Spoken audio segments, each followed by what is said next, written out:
What if I told you that there was an ancient map that's been used for centuries and centuries since the beginning of time, and that ancient map could help you to uncover and remember your life purpose? There's a lot to unpack in today's video, so the first thing I'm going to encourage you all to do is to go get your natal chart. There is a link in the description box below to astro.com. It is a free natal chart calculator that will help you to understand exactly what your individual unique blueprint looks like. Just know that you need to have your date of birth, the place that you were born, and the time that you were born. In today's video, I'm going to teach you how to use astrology to determine your life purpose. Your birth chart or your natal chart is going to look a little bit something like this. And for the sake of today's video, I am going to be using Pablo Picasso's natal chart to help break down and understand how to use a natal chart and how you can use your natal chart to uncover your life purpose. Now, while your entire natal chart is a map of who you are, there are key placements, planets, and points within your natal chart that will help you to determine and understand your life purpose. They are like the secret keys that help to uncover and unlock your life purpose. There are also certain houses and the signs that those houses are ruled by within your natal chart that play a pivotal role, a major role in helping to determine your life purpose. Before we dive into the key factors, the key players within determining what your life purpose is, I want to give you a crash course on how to understand an astrological chart. If you are new to astrology, or even if you're a beginner, looking at a natal chart or a birth chart can be very overwhelming and it can feel very confusing. So let's break down the basics of how to read a natal chart. Every single astrological chart is broken down into 12 houses, and each of those houses is ruled by one of the 12 zodiac signs. Depending on where you were born, when you were born, and what time you were born at will help to determine what sign rules your first house.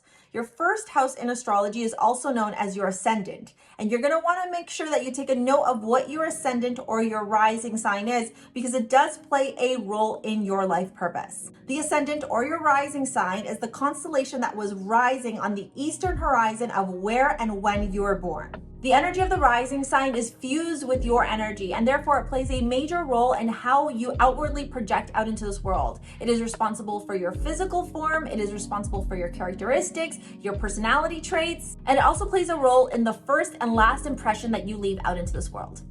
The next point you're going to want to look at within your natal chart is your North Node. I'm using this beautiful card from the Astro Soul deck to help you see what the North Node looks like. The North Node is known as your destiny and your challenges. It is what you are destined to do within this lifetime, but it is also the hardest thing for you to do because it is something that you are not comfortable doing. It is something that is brand new to you. It's very fresh, and it's something that you're not necessarily accustomed or used to doing. Your North Node will give you hints on how you best work when you're in your purpose. It will help you to understand how you shine within your career, how you can progress in your career, and how you can be successful in this lifetime. To help you understand a little bit more about how the North Node manifests, I have my North Node in Taurus in the 3rd house. I'm not only looking at the 3rd house within the natal chart, but I'm also looking at the sign that it's ruled by, which in this case is Taurus. We know that Taurus is reliable, steadfast, stubborn, loves routine, loves structure, loves taking its time. And the 3rd house is all about short distance travel, communication, neighbors, siblings, writing, speech, mindset. And so when you put the two together, you can see that my life purpose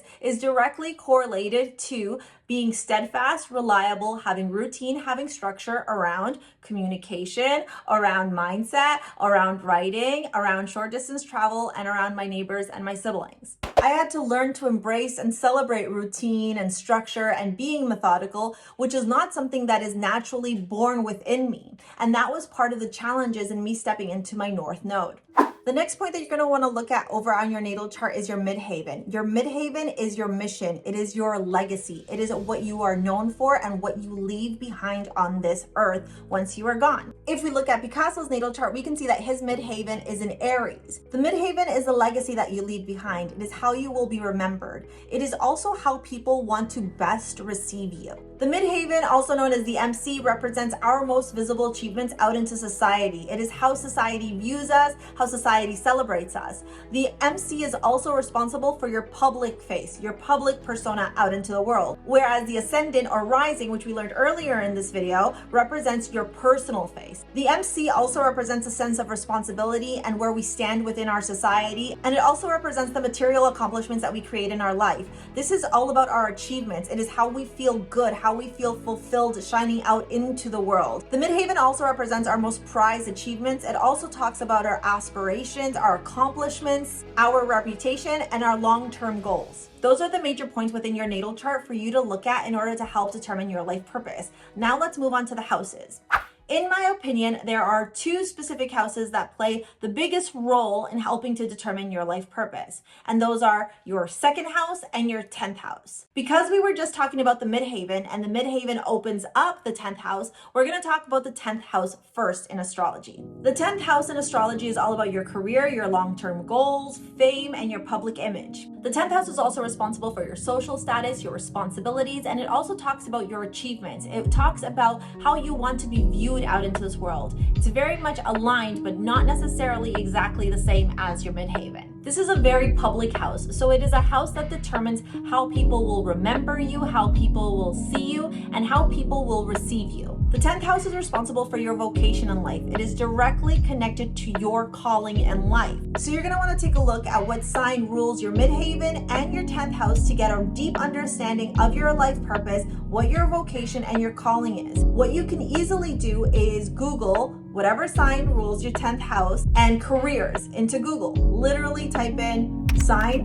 that is ruled by your 10th house plus careers, and Google will send you to a bunch of different websites that you can research, learn, and educate yourself on. The 10th house also rules the influence that you have on people, how you can teach them, how you can guide them, how you can support them in life, and how you will help change their life and how they will remember you. The second house rules your personal finances, your material possessions, and what and how you view value in your life. The sign that rules your second house will help you to determine your material desires, your possessions, your finances, your self-worth, and your liquid assets, and what you need to do as part of your career and how much money you need to earn within your career in order for you to feel valuable in this life. Now that you understand how the houses and how the specific points within your natal chart play a massive role in helping you to remember and uncover your life purpose, we're going to move on to the specific planets that play a role in your life purpose. But first, I'm going to ask you to give this video a thumbs up, subscribe to the channel if you haven't already, and comment below and let me know what you are thinking or what your thoughts are on this video.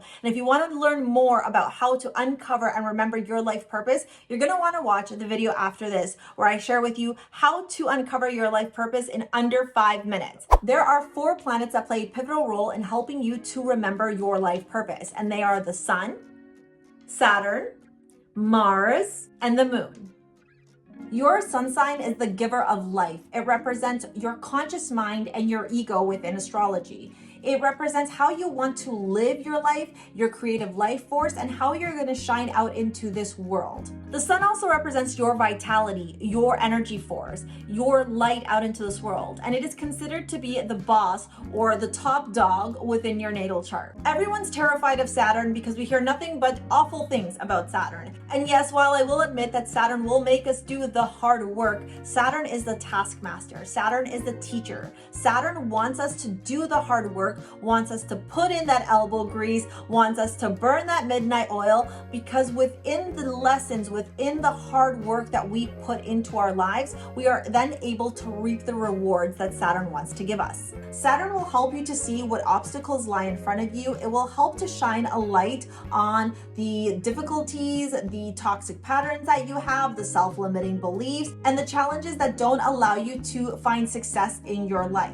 Mars in astrology is how you get stuff done. It is your ambition, it is your drive, it is your passion, it is your fuel, it is literally your fire. Mars is all about your power, it is all about your confidence and your ability to show up in this world and either get stuff done or have difficulty getting stuff done, depending on what sign Mars is in within your natal chart. The energy of Mars is assertive, it is daring, it is fearless in you going after what you desire. Mars can be very constructive or very destructive, and all of that depends on your natal chart and you learning how to embrace and embody the energy of your Mars placements within your natal chart. Stamina, fuel, fire, passion, vigor, those are all key words that represent the energy of Mars. If we take a look at Picasso's natal chart, we can actually see that his Mars is in his 12th house in Cancer. So chances are he is not necessarily a person that would get angry a lot. And if he did get angry, he would internalize a lot of his anger and his frustrations based off of his placement within his natal chart. The last planet that plays a role in understanding your life purpose is the moon. The moon is connected to the feminine energy. It is connected to the mother.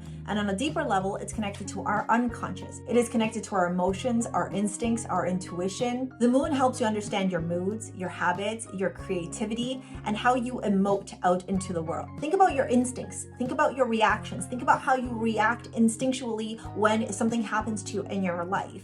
That is all connected to the moon and to your emotions and to how you show up in this world. And it's also connected to your inner child. It talks about where you crave nurturing in your life and what your emotional needs are. For example, I have a moon in Pisces. So having a Pisces moon within my natal chart naturally makes me a very intuitive and natural psychic, which makes sense with the work that I do. It also helps me to connect with you all on a very deep level and to understand very compassionately and empathetically when you are sharing your stories with me, your challenges, your struggles with me, especially when I'm doing one-on-one coaching with you all or supporting you through the different courses that I offer or the live interactions that we have together. So now you have the keys to help you unlock your life purpose so that you can live a life that feels fulfilled, full of joy, and full of happiness. Let me know what you thought of this video in the comments below. Thank you so much for watching. If you want to book a session with me or work with me in any capacity, take a look at the description box below. All my links are there. We will see you later, alligator. Peace out. Bye.